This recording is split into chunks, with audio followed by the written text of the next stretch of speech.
یہ حدیث جامع ترمذی کی ہے 3573 کہ رسول اللہ صلی اللہ علیہ وسلم نے فرمایا کہ جب بھی کوئی مسلمان اللہ سبحانہ تعالیٰ سے دعا مانگتا ہے تو اللہ سبحانہ تعالیٰ اس کی دعا قبول کرتے ہیں، سوائے اس کے کہ وہ کوئی گناہ کی بات یا پھر قطع رحمی کی دعا کرے۔ اور پھر اگر ہمارے دل میں یہ خیال آ سکتا ہے نا کہ ہم نے تو بہت دفعہ دعا مانگی ہے، ہماری دعا کئی دفعہ قبول نہیں ہوتی، تو رسول اللہ صلی اللہ علیہ وسلم نے فرمایا کہ اگر اس کی وہ دعا اس وقت قبول نہیں ہوتی ہے تو اللہ سبحانہ تعالیٰ اس دعا کے برابر اس کی مصیبت یا مشکل کو ختم کر دیتے ہیں۔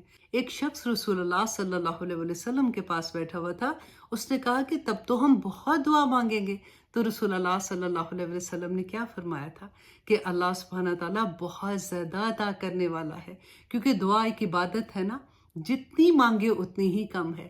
انشاءاللہ اس دفعہ کی کلاس میں منڈے کو ہماری لائیو کلاس ہوتی ہے، پاکستانی ٹائم رات 9 بجے اینڈ ہیوسٹن ٹائم صبح 11 بجے، اور انڈیا میں اس وقت رات کے 9:30 بجیں گے۔ انشاءاللہ ہم اس کو بہت ڈیٹیل میں دیکھیں گے، کیونکہ ہم سورہ یونس کی آیت نمبر 10 کریں گے اور دیکھیں گے کہ جنت میں رہنے والے لوگوں کے معاملات کیسے ہوتے ہیں۔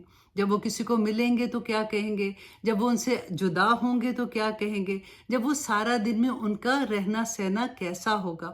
بہت خوبصورت آیات ہیں، do not miss this class. انشاءاللہ آپ لوگوں سے ملاقات ہوگی منڈے کو پاکستانی ٹائم رات 9 بجے اینڈ ہیوسٹن ٹائم صبح 11 بجے۔ تب تک کے لیے اجازت دیجیے۔ السلام علیکم ورحمۃ اللہ وبرکاتہ۔